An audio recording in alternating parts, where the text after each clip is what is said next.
People listened in disbelief as they were told their mortgages were about to rocket. The day that began with bright sunshine ended in the most bizarre fashion, with government officials taping up a drain cover in a vain attempt to prevent embarrassing headlines. It was also the day that transformed the political landscape for a generation. John Major's Conservative government had been on a roll, re-elected with a surprise majority just 5 months earlier. But the crisis would engulf the rest of his premiership, eventually opening the door to 13 years of Labour rule. And, just as now, it was Europe that was at the heart of the furore. It was the contentious European exchange rate mechanism, the forerunner to the single European currency, which was at the root of the crisis. The mechanism, also known as the snake, because it allowed for a little room to wiggle, was first introduced by the European Economic Community in 1979. The system was designed to fix the exchange rates of Europe's currencies within narrow bands, and it was the responsibility of individual governments to ensure that their currencies remained within those bands. Margaret Thatcher was said to be suspicious of the scheme from the start, believing it would inevitably lead to a single currency and the loss of national sovereignty, but in 1990, during the dying days of her premiership, Britain finally signed up. Ironically, Major, who would ultimately be destroyed by the fallout from the was the Chancellor of the Exchequer who took Britain in.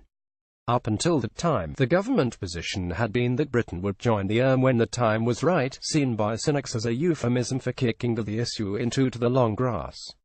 And when Thatcher was reluctantly persuaded to sign up to the mechanism in October 1990, the time was definitely not right, but political events had forced her hand.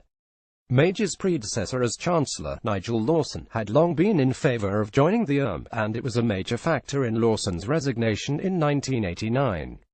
But as Mrs. Thatcher's position became increasingly isolated in cabinet, coupled with rising inflation, the pressure to join increased. However, Britain joined at a time when the pound was exceptionally strong, giving Major and his successor Norman Lamont little room for manoeuvre. The problem was exacerbated by the fact that just as Britain was getting to grips with inflation, seeing it fall from 7% to 4.3%, the opposite was happening in Germany, forcing the Bundesbank to raise interest rates. This forced the Bank of England to keep the base rate high, despite fears of a looming recession and rising unemployment. In the weeks up to Black Wednesday, as the pound bumped along the bottom of its permitted levels, rumours were rife about a rift between Major and the more Eurosceptic Lamont. When the Chancellor said Britain was committed to remaining within the on August 26, few believed his heart was truly in it. It was the then little-known currency speculator George Soros who finally killed off Britain's membership of the On September 15, 1992, his quantum fund began selling the currency at an alarming rate, believing the exchange rate that Britain had signed up to was unsustainable. Lamont and Robin Lee Pemberton, the governor of the Bank of England, tried to prop up sterling by buying the currency, but it was futile as Soros was dumping the pound at faster rate than the Bank of England could buy it. At 10.30 the following morning, Lamont was forced to accept that his attempt to keep the pound at the permitted level had failed, and announced an emergency 2% rise in interest rates. But while the news sent shockwaves around the country, the financial markets thought he was bluffing. By lunchtime, seeing that the pound had failed to rally, Lamont dropped another bombshell, by announcing a second rate rise in the space of a few hours, this time by a further 3%.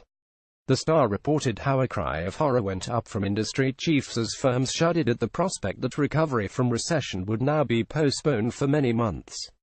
By 7 p.m., the game was up. While the political fallout had been huge, even the 5% in interest rates had failed to shore up the value of the pound.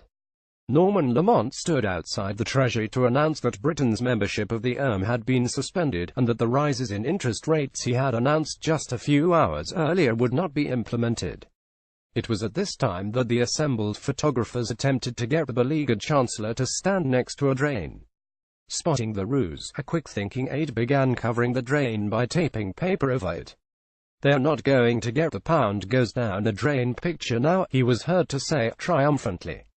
"They really didn't need to." It later emerged that Lamont had offered to resign, but his resignation was refused by Major, and the damage to both men would be irreparable, not helped by Lamont's fondness for pithy one-liners. The quiff-haired Scot had a reputation as something of bon vivant around Westminster, and his sharp wit was popular with journalists. But his jocular responses over the weeks that followed did little to endear him with the wider public over the weeks that followed. Later that month, at a press conference in the garden of the British Embassy in Washington, D.C., Lamont was asked why he was so cheerful. He replied that it was a beautiful morning, and that his wife had heard him singing in the bath. His response was not well received. When BBC reporter John Pierna asked him about his greatest regret, he quoted the singer Edith Piaf's "Je ne regrette rien." Again, his deadpan humor went down well with the assembled journalists, but was perceived as arrogant by the population at large. Britain's exit from the and the opportunity to devalue the pound to a more manageable level actually led to an economic boom, but the damage to Major's government had been done. While Major would survive as PM until 1997, Lamont quit his government the following year after turning down the post of Environment Secretary. In a withering resignation speech, he accused Major's government of being in office but not in power. He later accused Major of turning down his resignation after Black Wednesday to deflect attention from his own role in the crisis. It was a salutary lesson for all concerned, not just about the pitfalls surrounding European economic and political union, but also about how much power governments really held. Major and Lamont may have been elected to run the country, but it was Soros, who made £1 billion during the day, who was really pulling the strings. None of this would be lost on the tall, thin young man who was observing the drama from the sidelines. Lamont's 26-year-old special advisor was stood discreetly in the shadows as his boss was left to face the music. His name David E. Cameron.